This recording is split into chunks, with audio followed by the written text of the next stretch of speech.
All right, hello everybody. I'm letting people in now. It'll take a few minutes and we will get started. Yeah, I see everybody starting to log in now, so we'll get this going. My guess is it'll be a little smaller than we're used to lately, just because of tax season, but looks like a good group logging in already. Give you, we're gonna delay start about 30 seconds because people are still coming in here, and then we'll get going on another exciting topic. Technically, it's the top of the hour, but I'm going to give it another minute before we technically go live here.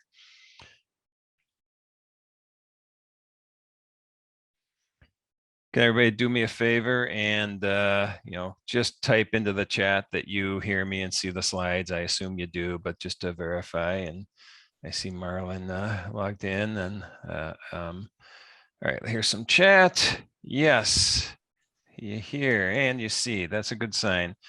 All right, Marlon, I'm going to ask you to go off camera for until I get to you. So I appreciate you being here, and then I will get to you in about 20 minutes, I'm guessing. So thanks for being part of this. All right, you know what? We're 1 minute after the hour. People are still getting in, but I got a little housekeeping to do. Holy cow. Just realized I probably didn't put polling questions in there and did not. So I'm going to just ask you all to answer in the chat when I ask a question, just to verify you're here. So give me a second. We'll go back to the presentation. All right. So let's get going here. Today we are talking about credits and incentives for engineering. This should say A&E firms. For accounting, architecture. I'm flustered already. Forgot my polling questions for A&E firms. We'll get around this. Everybody's going to get their CPE still. Credits, incentives, things out there, things available for A&E, architecture and engineering firms. With me today, and they'll all have, or not all, most will have a little speaking section, is Harry, Marlon, and David. Unfortunately, David is about to get on a plane, so he won't be, but we'll go over his section. Harry heads up Cost Seg, Marlon 179D, and Dave 45L. Those are all sections that we will spend a few minutes on today because they're all pertinent in some level to A&E firms.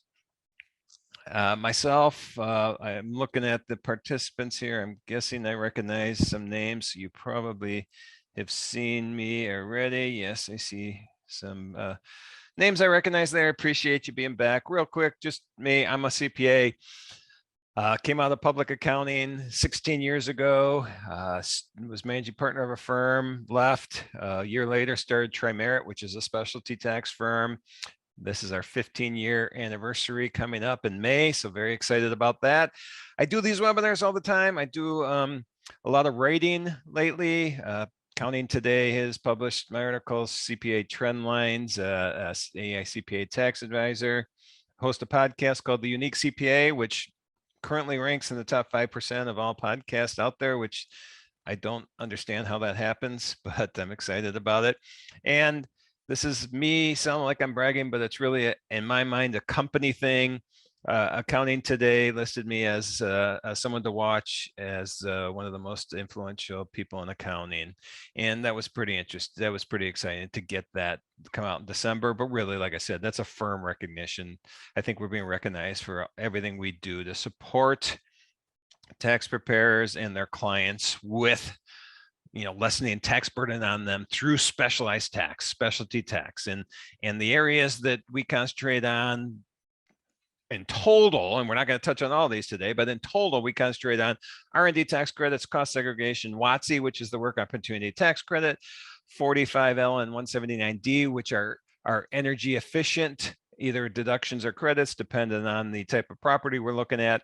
And then, the hot topic for the last year, employee retention credit, which is still a hot topic. And at the end, I probably will touch on employee retention credit because there's some interesting things happen in that as well. Tri-Merit, we're engineers, we're scientists, we're CPAs, we're attorneys. We cover the entire country. We support tax preparers, from east to west, north to south. We've done work in all 50 states at this point. That's us. Why are we here today? This is the right title here, specialty tax updates for A&E firms. Really, what's changed recently? What should we be aware of? But in general, what benefits out there for A&E firms exist? We're going to start with cost seg because one, Harry is the newest member of our firm, and Harry has a very strong, tight 3:15 deadline. So I'm going to do a little bit of a background on cost seg, and then we'll bring Harry in for a second. R&D, really interesting stuff happening in R&D right now. R&D expenses, R&D credits, and that specifically is going to affect A&E firms. So we'll see how that goes. 179D, really sexy benefit there for A&E firms that we'll touch on. 45L, be a few minutes on that one, and then ERC. First off, cost seg. I'll give you the quick definition of cost seg, but before I do that, we want to make sure everybody gets their CPE.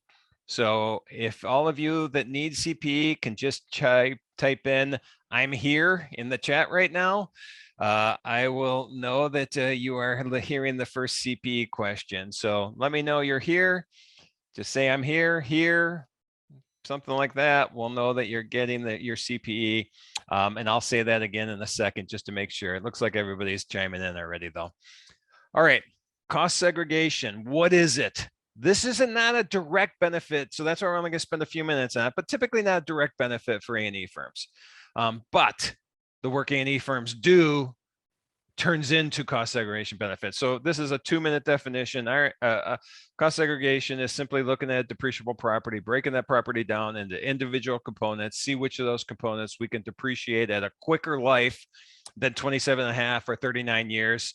Can we do it over 5, 7, 15 years? If so, some of these will be bonus eligible too. And accelerating depreciation is the whole benefit of cost seg. We can do a cost seg study, really any lifetime in the time life of a building, 20 years or so going back, maybe about as far back as we want to go, but we can take the benefit on the current tax year with cost segregation by doing a 3115 change of accounting method. And this is for really anything, new construction, purchases, remodels, additions. Remember, we don't have to go back and amend. All right, that's cost seg. The work A&E firms do qualifies for the taxpayer to take advantage of cost seg. The biggest thing, and Harry, if you want to go live with your camera, that'd be great. The biggest thing that that happened in the last few years was the CARES Act made a fix to the QIP, qualified improvement property. Everybody's probably heard the whole mess up that happened in the Tax Cut and Jobs Act and all that straightened. But Harry, why don't you, Harry heading up our whole cost seg team does a great job. Harry, you want to give us a little definition of what QIP is and what the benefits are out there with it? Sure. Thanks, Randy. Hey, everybody. So as Randy rightly put so there, right? So he gave an introduction on cost seg.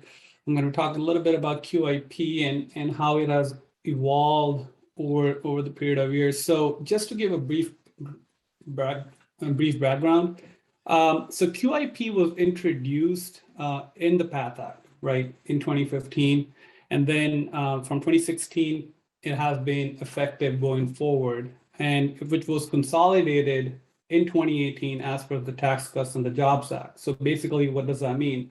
Before 2018, you used to see qualified leasehold improvements, qualified retail, right? Qualified restaurant property, all of that has been consolidated to one, which is now QIP. Small or brief definition of what QIP is. The term qualified improvement property means any Section 1250 improvement made by the taxpayer to an interior portion of the building, which is non-residential real property, and if such improvement is placed into service after the date such building was placed into service. So meaning, you can put something into service a day before and do improvements afterwards. You can still claim a QIP, which is quite funny because QLI definition used to say that you have to have improvements done like at least 3 years after the original place in service of the building, right? So there's a little loophole there for people who are listening to this. And then what are the improvements that it doesn't include, right? So the improvements it doesn't include is in enlargement of the building. So any improvement that you have done, it cannot be that you are increasing the footprint of the building, the original footprint of the building. If you increase that, it's not eligible for QIP. Any improvements done to the elevator or escalator, you can take a QIP. Anything that is for the internal structural framework of the building, you can take a QIP. Now, I see a lot of CPAs come to me and be like, you know what? I don't need a cost seg. I can slam dunk this QIP because I know, all these improvements are in here, right? Not true, right? Because you can have some improvements that can be related to structure and not get QIP. And guess what? Some of those improvements might include HVAC improvements, right? So HVAC costs would include some improvements for the exterior units. So you can't take everything as the QIP. It might include some roofing. So you still need a cost seg study done where you sort of need to, segregate that to take all the improvements that are interior. That's the key here. They're interior improvements, even though they're section 1250, but for interior, right? Now I'm going to talk a little bit about the bonus depreciation on the QIP. So this has taken like a roller coaster ride, as Randy was also talking about it, right? So the CARES Act addressed the retail glitch because it was a hot topic. The Congress was supposed to fix this, was intended to put QIP as 15-year, which it never did so, right? So, but they fixed it later on in the CARES Act. And then they gave it 15-year, but what happened is the bonus depreciation rate that for the QIP in 2018 is 100%, and it qualifies for bonus depreciation going forward. But what happens to an asset that has been placed into service in 2017? So here's the catch, and here's the thing, what the difference is. So let's say if you acquired a property, or there's an improvement that you have done before September 28, 2017, and you place the improvement into service in 2017, it does not qualify for 100% bonus. It has to follow the PATH Act rules, in which you have to take 50% bonus. And same thing, if you have acquired before September 28, 2017, and you placed into service in 2018, it gets 40%. In 2019, it gets 30%. But if you have acquired and done the improvements post September 28, 2017, it qualifies for 100% bonus, right? So you gotta you need a cost seg provider basically to decide for all those rules and see which things qualifies and which things don't, right? And then obviously 2018 going forward, it's all 100% bonus depreciation with 15-year. And I mean, that's all I have, Randy. I mean, if there's anything else you want me to talk about, I can go ahead and talk about it as well. No, I think that's the biggest thing. The biggest point to make was that the QIP property fix that came out in the CARES Act is now making this improvements to the non-structural 100% bonus eligible. So there could be significant write-off. So Harry, I appreciate that. I know you've got a lot to do, so I'm going to let you go, and then we're going to move on. Thank you. Yep. All right. So the next thing we're going to touch on. So there's R&D tax credits with A&E firms is really a great opportunity. And we're going to talk about that, but we're also going to talk about, there's some interesting things that going on in R&D right now. And I think I saw Kayla on here, and Kayla and I have discussed this some as well. But there's some really interesting things that happen in R&D that we're going to touch on, because this could be significant impact to A&E firms. First off, quick definition of what R&D is. And this is a little bit different. If you ever see my presentations, we kind of set this up a little different today, but to qualify, we just need to meet all four parts of this 4-part test here. And, when we're talking A&E firms, are we developing something, a business component? Are we putting together a, design diagram, design plans that is just designing something new that meets this? If so, do we have technology involved in that? Engineering obviously probably is involved, and potentially some other things. Is there uncertainty in the project that we're doing? We're a civil engineer, or we're a roadway engineer, bridge engineer. We're working on that, and there's uncertainty to the footings. How we're going to make this span this. I mean, there's a lot of technical ends of, let's say, designing a bridge for a roadway engineer. And then because of that, we're going to experiment, which is number 4. of that. And I'm going through this quick because I want to get to the key thing. So let's assume that we're talking about an A&E firm that meets the 4-part test on a significant portion of their projects. They have a new improved product or process. There's some kind of technology involved. There's uncertainty. Doesn't have to be the end of the world type of uncertainty. It just, is this even possible? Uncertainty. It can be, can I do this better, faster, cheaper, more efficient uncertainty? And then because of that, we're going to experiment. Now, there's a 5th overriding factor, and this comes into play a lot with A&E firms, is have we taken on economic risk for this project? Meaning, are we the one that is left holding the bag on the money if it doesn't work? We don't get paid if this doesn't work. Well, since 2015, there's pretty much been precedent set in the Geosyntec case, which says that if my client or the taxpayer has fixed fee contracts, I'm as an architect or an engineering firm, I'm going to give my contract to my client. That contract says I can do this for you for 50 grand. And now I, as the A&E firm, have to design it and make it successful for 50 grand. That's a fixed fee contract. In this court case, it basically said that's enough to shift the risk of the project, of the research, to the A&E firm rather than to the client. The opposite of that would be, is it a time and billing, an hourly fee? That they're saying doesn't shift the risk to the A&E firm. So that's been traditional. Then what happened in this Meyer Borgman Johnson case that just came out recently, they are saying, well, these fixed fee contracts are not enough. What the court said is, in addition, we have to show that the taxpayer taking the credit, the A&E firm, is also going to, and it's weird how they said it, but risk that they won't get paid if there's failure. And a lot of times what they're saying is the contract's not always saying that. The contract is not saying they're not getting paid. Well, it's implied, but so what they really want to see is they want to see there's some more verbiage in the contract that says, hey, there's some quality assurance procedures in the contract. There's specific parameters we need to meet for success.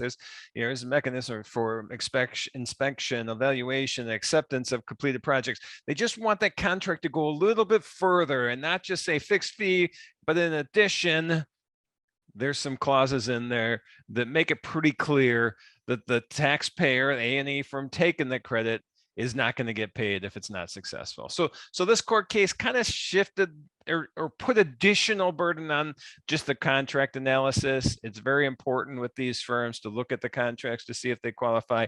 And now based on this, and there's been some other court cases as well that have come out that have kind of pushed it this way a little bit. But let's assume now we have an A&E firm that met the 4-part test. We've met the economic risk portion of the R&D tax credit. And I'm making a little bit of assumption you've heard some of my presentations before, so I'm not going really deep into some of that. But let's assume we've met all those parts before. If so, now we want to quantify this A&E firm's credit. This pie chart, I'm putting new pie charts and everything out here for you guys. This pie chart is kind of giving you an idea of what most of the expenses typically are in A&E firms for R&D tax credits. Salaries and wages, who in the company is doing work that's going to qualify. That's usually a significant portion. In most firms, it usually is, unless we're taking a credit on software development, then that software development sometimes can be outsourced. So that might be bigger. But traditionally, salaries and wages, who in the company is doing design and testing. And we'll touch on this in the next slide.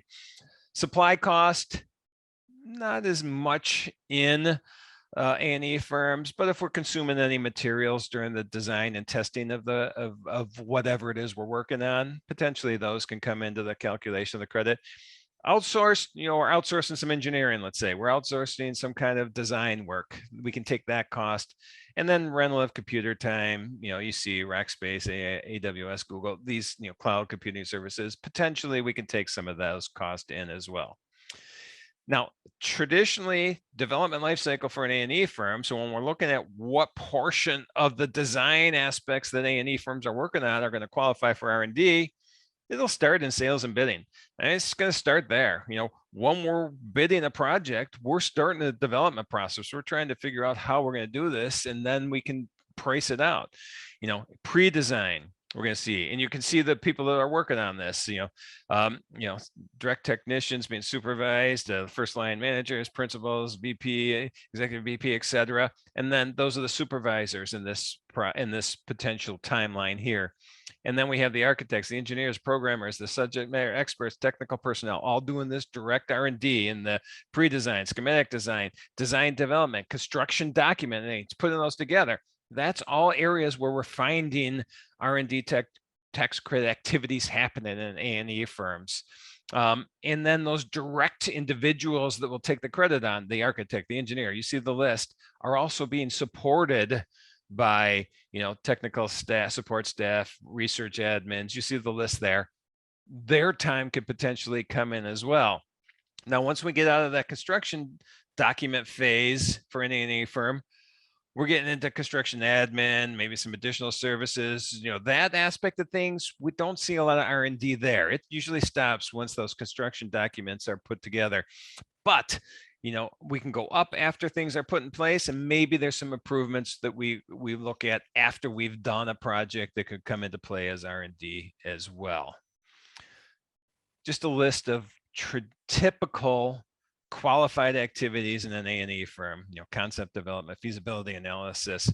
I don't like reading slides. I'm not going to read the slides. You are all going to get copies of these slides after the presentation, so you can go look at that. But in this, I also wanted to show what activities are not, advertising, market research, training, travel expenses, funded research. We talked about that with that case.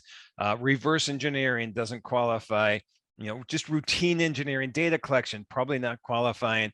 But on the other side, testing, technical meetings, technical designs, all that stuff is a qualified activities going on in A&E firms. Let's go with a second poll here, unofficial. In the chat, why don't you just again say here, we'll know the timing and we'll see. So in the chat, we're doing a poll question number 2, and the poll is, are you, I just want you to type in, I'm here or something, just to know that you're listening and paying attention. Again, sorry about this. The second time I've done this in 2 years. Forget to put the polling questions in.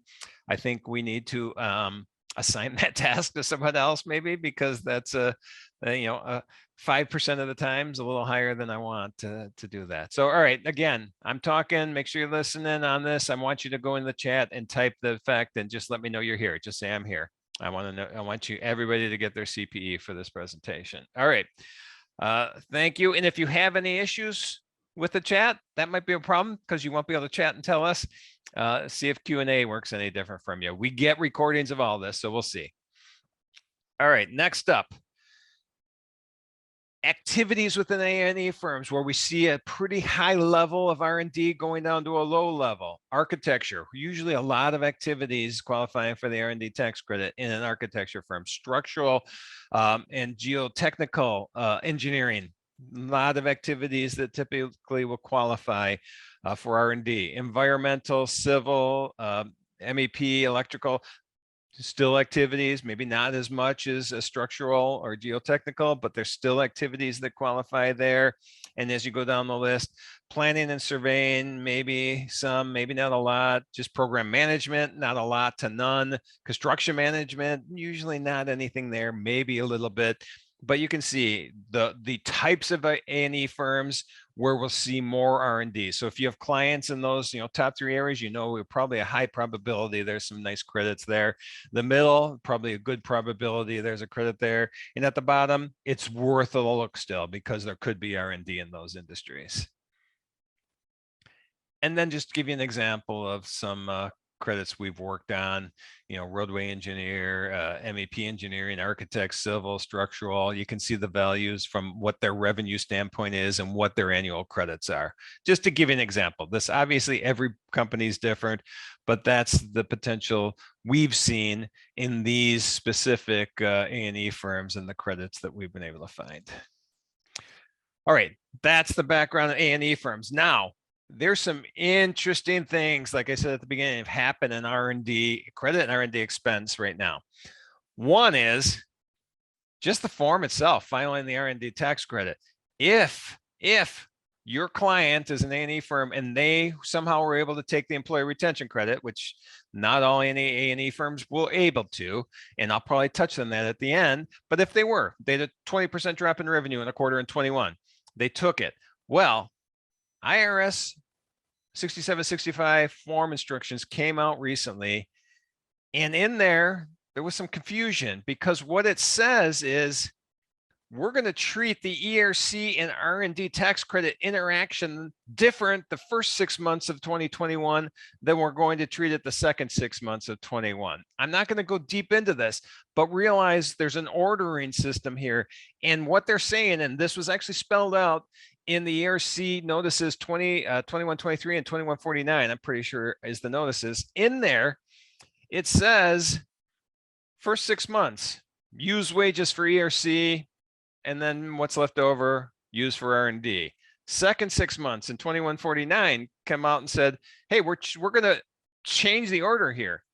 You need to use wages for R&D first, and then ERC. Again, I'm not going to go deep into this, but what that does is it pretty much is that second 6 months, it's lowering your overall benefit because ERC is a 70% benefit on the first $10,000 of wages, and R&D is maybe a 6% benefit on the first 10,000 of all the wages. So the way it's written, it's confusing. I'm not sure this was their intent, but the way they wrote it, it is the ordering. And actually, I think they did mean this to do this because they actually say we've inversed the order you use these when they came out with the newest guidance, or the newest, basically the 2149 and the instructions on the form 6765. If you want to go deeper into that, let me know. Right now, that's about all I was going to tell you, that it exists, and be aware of it because this can affect the R&D tax credit significantly if a client has already taken the ERC, or if they took a third quarter ERC before they did the R&D. There's decisions that need to be made on how potentially that needs to be corrected. All right, the other thing that happened is that if you have an A&E firm, or any firm really, this is anybody, but A&E firms are common users of the credit. If they're filing a credit on an amended tax return, the rules just changed. The rules just changed January 10th. You can no longer just file Form 6765 on an amended return and claim the R&D tax credit. You do file Form 6765, but in addition, starting January 10th of this year, and this guidance came out October 15th, so really it's brand new. And then they clarified the guidance on January 3rd. So, just, a month and a half ago, I don't even know what day it is today. Yeah, I guess a month and a half ago, this new information came out and says when you're filing an R&D tax credit claim on an amended tax return, looks like our chat just went up quite a bit. If you have questions, put them in the Q&A, not the chat. So questions put in the Q&A. We're going to use the chat for CPE. I'll look back at chat in a little bit and see if there's questions that I need to answer. But just so you know, if you do have questions, try to go put them in Q&A. So this change basically went into effect January 10th and says when you're filing an R&D tax credit claim on an amended return now, not only do you have to file Form 6765, you have to identify every project that qualified for the credit, every individual that was working on every project that qualified, what each individual on each individual project was doing from a research activity, and what they were trying to discover, what uncertainties they were trying to eliminate. And so that is a significant change in the filing of an R&D tax credit on an amended return. This is a trial year with this, or a test year, that kind of, I think that's what they're calling it. Something. And this test year goes from January 10th of 22 to January 9th of 23. After that year, boy, if this program works well for them, I have a hunch, and I think some people agree with me, that this will go on originally filed returns. This is this documentation. We always put together this documentation. We always have behind the scenes. We just never had to submit it before. Now you have to submit it with the tax return. So that can be a big change to any of your clients in general, and specifically A&E firms, because they usually have a lot of projects, and that's going to cause a lot of additional documentation to be submitted with the tax return. One last change I want to talk, and this is where that was a big impact. I mean, the documentation that should already exist. This next item we're going to talk about is a huge impact to A&E firms and any firm, again, that qualifies for R&D. But A&E firms, we're going to give you an example at the end of this. Starting this year again, so this is another brand new thing, January 1st of 2022, your A&E firm clients can no longer expense R&D expenses. This is not a credit item. This is R&D expense. This is a section 174 item. 174 defines R&D expenses. Starting this year, we're no longer allowed to deduct those expenses as incurred. And we've been able to do that since the 1950s. We've been able to deduct R&D as we incurred. We now have to capitalize the R&D expenses. And whether you're taking a credit or not, just about every engineering firm or architecture firm is going to have R&D expenses that just exist. It's, by definition, some of the things they do qualifies for R&D. Starting January 1st, we have to capitalize those expenses and amortize them over 5 years, but it's a mid-year convention. So it's really 10% the first year, 2020, 2020, and then 10% the last year. That'll have a significant impact that you'll see on an example to the taxable income and the total tax bill to small taxpayers. This was defined in the Tax Cut and Jobs Act. We always made the assumption that we had always hoped that this would never come into play because even though it was defined in 2017, it was delayed to the beginning of 22. That delay, we all read between the lines, that delay was just there to kind of help pay for the Tax Cut and Jobs Act. And when we got to 2022, they would push it down the road again, or they would eliminate it. They would change the rules. It was going to be changed in the Build Back Better bill. Obviously, that didn't happen.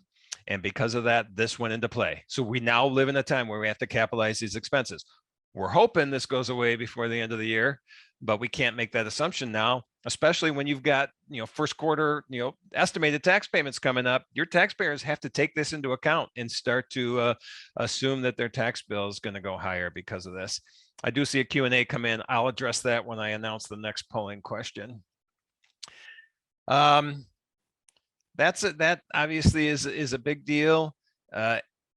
Here's just an example of a firm that, let's say they're a $10 million firm with $1 million of R&D expenses every year. Not uncommon at all to have that much R&D expenses in a $10 million firm. What that means is in, let's say, the first year, 2022, as you can see by this chart, this taxpayer is going to increase their taxable income by $900,000. They're going to capitalize $1 million. They can write off 10% of that the first year. Increase of taxable income of $900,000. Let's assume a 35% tax bracket. That's $315,000 of additional taxes in that first year for the small taxpayer. That's what I'm saying. This is a big hit. This is something you have to know. This is something you have to talk to your clients about. This is something that you need to start planning for. Now, hopefully by the end of the year, we won't have to worry about it, but we do right now. It's not something we can ignore. Now, let's assume this taxpayer was able to take a credit for $800,000 of those $1 million of qualified expenses. They'd have a $41,000 credit, reduced credit. So that's the actual tax savings is $41,000 in this scenario. They're still going to have $273,000 of additional taxable income this year.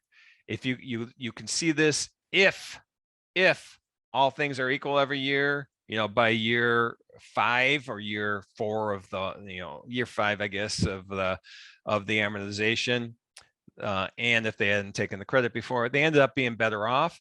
And then going forward from year 6 on, you're back to even because you're amortizing 5 years of credits every year. So you're at 100% if expenses don't change. But this is a temporary hit, but for most growing business, it's a permanent hit too, because you're going to increase that taxable income every year and never be able to catch up.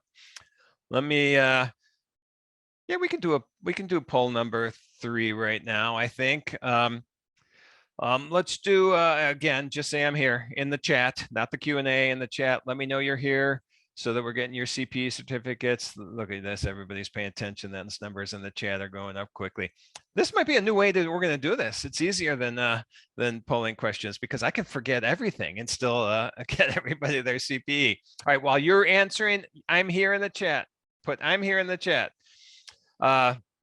Capitalization rules. Does this apply to salaries and wages? Yes, it applies to all Section 174 expenses, which salaries and wages are a portion of that. Salaries and wages are a portion that'll qualify for Code Section 41, the credit as well, but they definitely qualify as 174 if they're doing R&D activities. It also, 174 expenses, there's a lot more 174 expenses than there are, R&D expenses than there are expenses that qualify for 41, the credit. Oh man, I'm going long on this, aren't I? That's all right. We're going to touch on 179D for sure in a second. All right, one last thing, everybody that in the chat, did you put I'm here? Because we just need to know everybody was here, and we'll have obviously a timestamp of when you put that. All right, we're moving on. That's R&D in general. Interesting things that have been going on. Now let's talk 179D. This is a very significant direct benefit to A&E firms. So this is the section we're going to talk about is specific to A&E firms here. Now, additional taxpayers can qualify, but there's a special way only A&E firms could qualify. So 179D is the energy efficient commercial building deduction. This is a permanent part of the tax code that happened the end of 2020, I should say, although we still live in 21 as tax preparers, but at the end of 20, that was made permanent. So we have this around. We can use this for planning. The aspect of this that I'm going to talk about today is the designers of government buildings. Commercial building owners could take advantage of this, but we're going to concentrate on designers of government buildings because a designer of a government building can get this deduction, and that's what it is, a deduction, allocated to them by the government entity because the government entity can't use the deduction. There's an incentive to make this building energy efficient. Government entity can't use that incentive, so they're allowed to allocate that incentive to the designer of the building, which is typically your architect or your engineering firm. Those are the typical. It may be a mechanical contractor as well, but typically it's the A&E firm that is going to be able to take advantage of this deduction. When we're talking about what buildings qualify, what government buildings qualify, it can be new construction. It can be improvements, additions, retrofits, rehabs. It can be all of those things. It cannot be a purchase alone. You have to do something to the building. So you have to, build it from the ground up or do some kind of remodel to qualify for this. So what is it? It's really, for the government entity, it's a free deduction, but it's taking this building, this government building, looking at it, computer modeling it. Let's assume it's ground up construction. Computer modeling this building, ground up construction, as it's built. What's HVAC system went in? What the lighting went in? What materials went into the building envelope? Computer modeling this building as constructed. Computer model this building as if it existed at a point in time in the past. And that point in time in the past changes based on the year we're looking at. And so it could be, last year, it could be 2007. It could be, it just depends on the year we're comparing. So computer model those two buildings. If today's building, even if it's newly constructed, if today's building is 50% more energy efficient than this hypothetical building in the past, well, it would have been, I get a $1.80 a square foot deduction. Now, government entity can't use this. We have a 100,000 square foot building. That's $180,000 deduction they can't use. They get to basically gift that $180,000 deduction to the architect or the engineering firm. And we'll talk about what that benefit is then here in a little bit. Now, if I'm not 50% more energy efficient, I can break that building down to components, and maybe I get 60 cents if lighting meets certain requirements, or I get 60 cents a square foot deduction if HVAC or building envelope meets certain requirements. And so 180 is great. If we don't get it, it doesn't mean we don't get anything. We can get the 60 cents a square foot or even $1.20 a square foot deduction. Letting you know, the Build Back Better bill, again, was supposed to improve this as well. This approval mindset is still out there that this deduction will increase, and it could be as high as 5 cents a square foot deduction going forward. We'll just have to see what happens this year to see if that comes into place.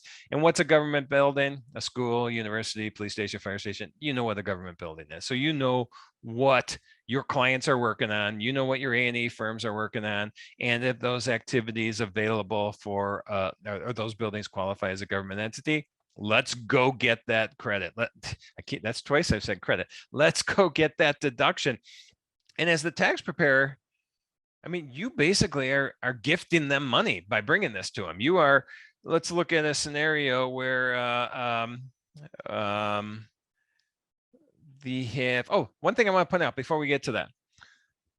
The one thing that can happen when we're talking about allocation to government entities, we can actually allocate that deduction between more than one designer.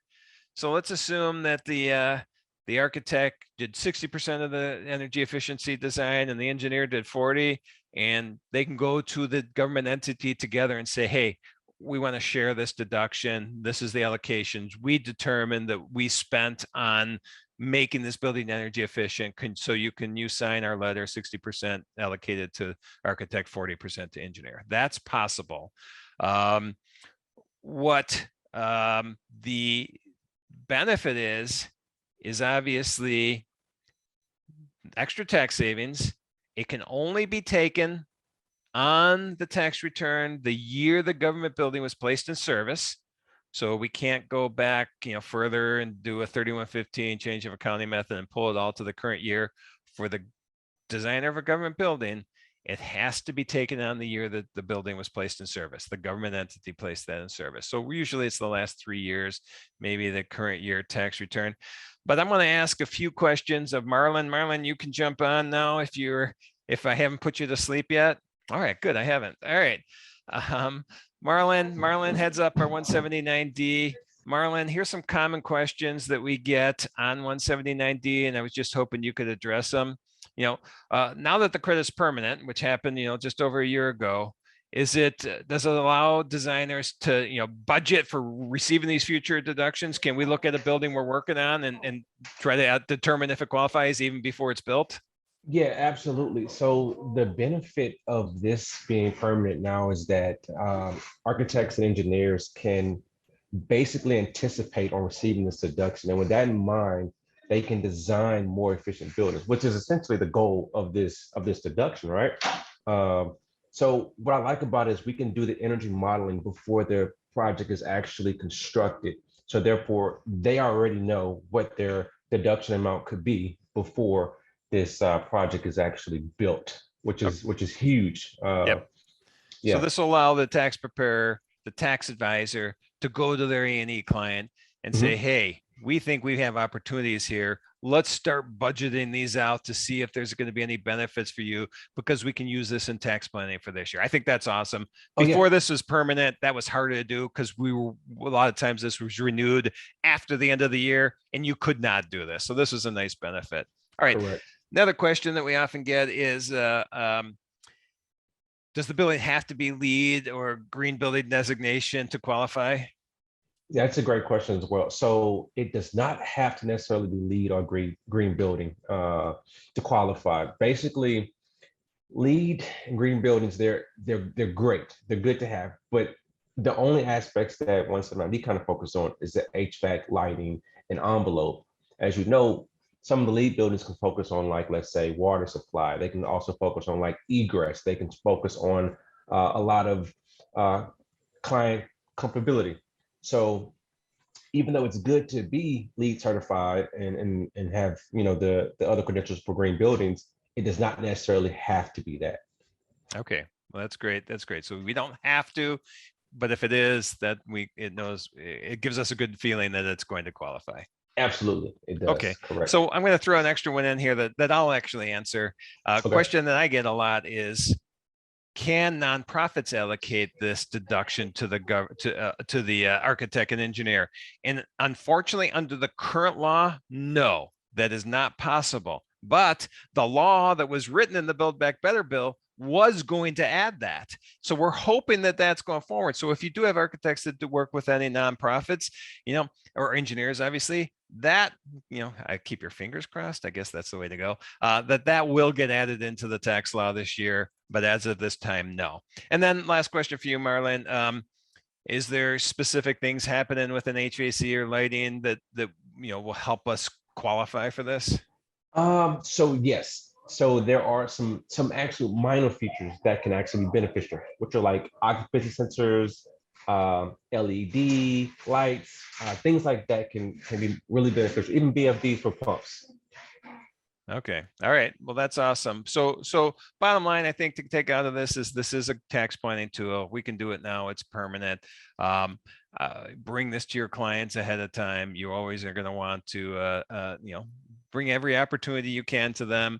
And we're going to see an example here in a second where I think they're going to be very happy with you if you bring this to them. Marlon, I want to thank you for being part of this.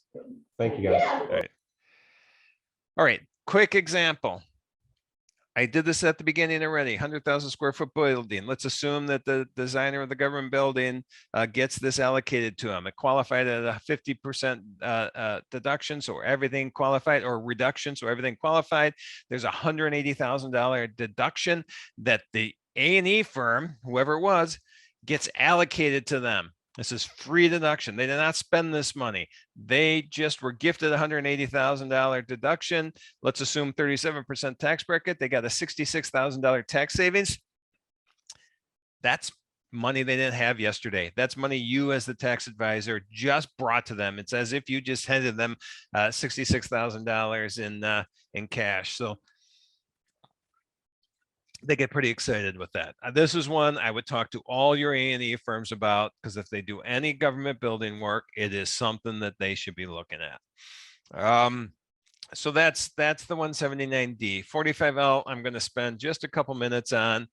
This can affect A&E firms, because if A&E firm is a developer as well, and obviously we have architects and engineers that are embedded inside of real estate development firms, this could be a benefit out there.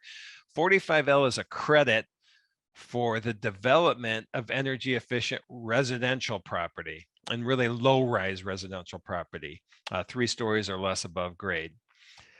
The problem with 45L is we still live in a tax season where it exists. The year 21, there is a 45L. The year 22, there is not currently a 45L. This again, part of everything I'm talking about is being affected by the Build Back Better bill not being passed. This is a casualty of that right now. 45L is going away in the year 2022 because of the Build Back Better bill not being passed. We're very confident, with fingers crossed, that this will get extended again. It always has. It's been around since 2005. Always it gets extended. Right now, that's our assumption that it will be, but it's not as easy to plan with for this one like it was 179D, because we don't know for sure if it's going to be back. The credit is $2,000 per unit. So if a residential property qualifies, the developer can get $2,000 tax credit. This is not a deduction. This is a credit, $2,000 tax credit per qualified unit.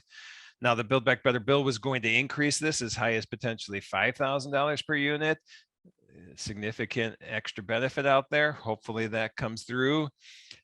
Again, this is comparing, and I'm going to ask you to do a polling question again on the chat. Just put "I'm here." That's all you need to do. I'm here. You can put that in the chat now. Announcement, polling question time. Put "I'm here" in the chat. I like my new method of getting CPE out. All right, I'm going to say that a couple more times here while we're talking, but yeah, just say "I'm here" in the chat. We'll make sure you get your CPE, and you're going to get your certificate emailed to the email that you registered with. You obviously have to be on for 50 minutes too, so don't hang up now just because you've answered all the questions. You have to be on for at least 50 minutes, and I'll keep it open for a while just to make sure you get your 50 minutes, because I do see some people got in a little late, so I want to make sure we get everybody their CPE. And as long as you put "I'm here" 3 of the 4 times I'm asked, you will get your CPE. Last time I'm saying it, if you need your CPE, this is technically polling question 4. Just say "I'm here" in the chat. All right. So this is computer modeling, just like 179D. I'm going to computer model this residential property. I'm going to compare it to a residential property that's basically meeting 2006 energy standards. If I'm 50% more energy efficient, I get this credit. And so it can be significant to architects, engineers that are doing real estate development. What are residential properties? Single family homes, apartments, assisted living, student housing. If they're self-contained, kitchens, bathrooms inside the unit, they can qualify. Condos. The one I want to point out here is manufactured homes. That can qualify as well. It's a little different credit. That will change in the Build Back Better bill and get more significant as well, but it's $1,000 currently if it doesn't have any change. Timing of the benefit. This designer needs to, or developer, I'm assuming it's an architect or engineer firm within a developer. This developer needs to take advantage of this credit on the year that the property was either leased or sold. You know, leased or sold. That's when you take advantage of this. So it's any open tax year. It's not something we can take from past years and carry forward to the current year. David was going to get on, but I know, like I said at the beginning, I notice I say gonna a lot. David was going to get on. I have to correct that. I'm a presenter now. We have to use proper English. David was going to get on, and he couldn't because he's getting on a airplane in Omaha, Nebraska right now. So here's some questions we're going to go through.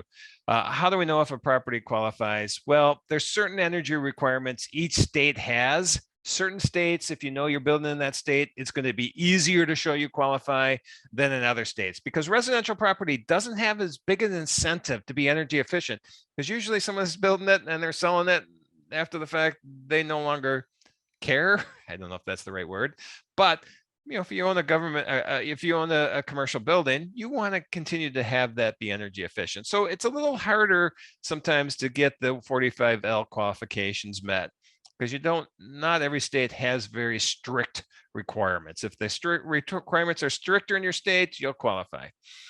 Can we evaluate properties before they're finished? We can, but at this point, there's no credit in 2022, so we're not going to do that now. We're going to wait till it gets renewed before we start looking at it. It is not available now. Can remodeling qualify? Technically, it can. You know, let's assume we buy, but it pretty much has to be total gut job and then rebuild. So let's just say we buy a manufacturing plant and turn it into condos. You know, there's a good chance that something in there is going to qualify. Let's assume we buy an apartment building and we remodel the apartments, you know, but we didn't take it down to the studs. Probably not going to qualify. So it has to be some pretty significant benefits or enhancements made for it to qualify. And then what's the benefit? Well, at $2,000 per unit, which it currently is, could be $5,000 a unit, you know, in 2022, but we'll see what happens. Not every unit is necessarily going to qualify within a building. So if we develop a condo building and there's 120 units, let's say 100 qualified, obviously the math's easy. We have a $200,000 tax savings benefit there that we get to use to offset our income taxes. All right, I want to talk about employee retention credit for a minute, because I want to get on my soapbox and address some misnomers out there. I got an email today from a taxpayer. Well, I understand IRS is out of money for ERC, so I guess we missed and we're not going to get our employee retention credit. That is not the case.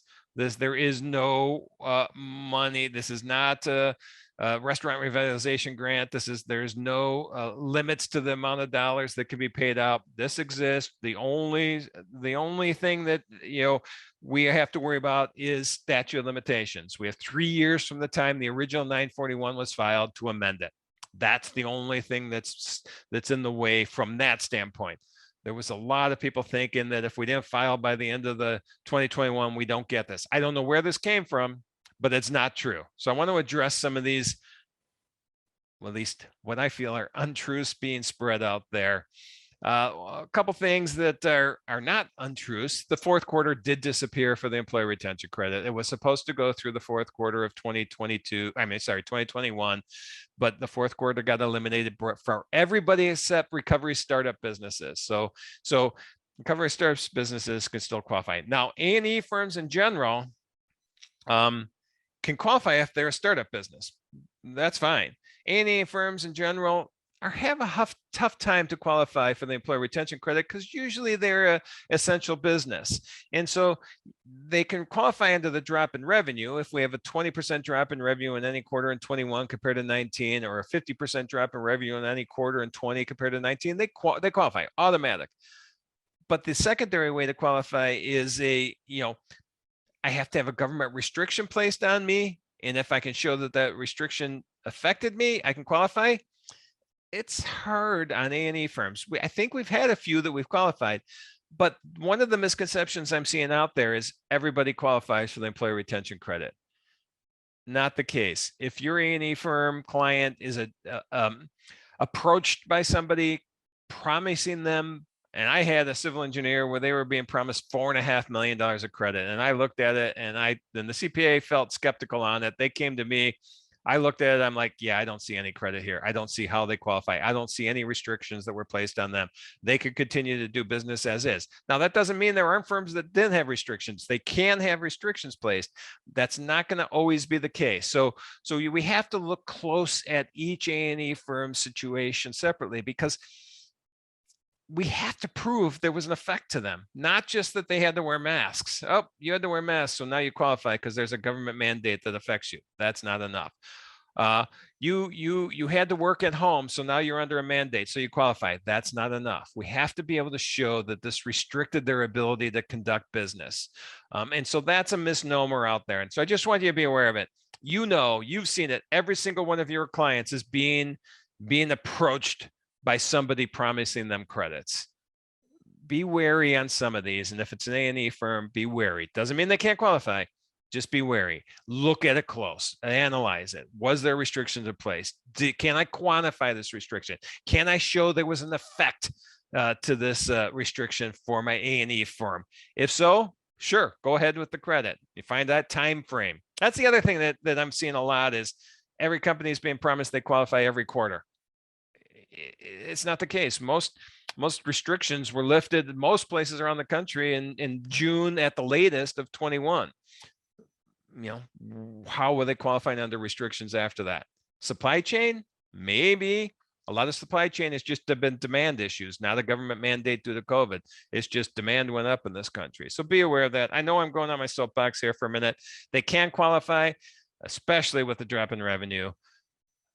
Can't potentially with government mandates, a lot tougher for A&E firms to qualify into that. I just wanted to get that information out there because I'm a little concerned that there's some firms that are taking credits that don't qualify. Again, I want to thank Harry and Marlon, and well, I'll thank David, even though he wasn't here. If you have any questions on any of the services for A&E firms we talked about today, you can reach out to them. We will send these slides out to you with a copy of the recording. And your CPE certificate if you needed CPE. We will send these out. There's their contact information, my contact information. This map is actually outdated. I need to change this because we have a lot more offices on the West Coast as well. So we cover the entire country. We support tax preparers and all these services. And I want to thank everybody for sticking around for the 57 minutes that we've done a presentation. Look for our next webinar, which will come out next month, which I haven't decided what it's going to be on yet. Hopefully there'll be some interesting updates on 179D and 45L that we can address at that point. If not, we will definitely concentrate on a specific industry or one specific benefit. I'm going to leave this open for a few more minutes. One, I want to verify that we don't lose that chat. But I'm going to stop sharing now. And again, I want to thank everybody for being here.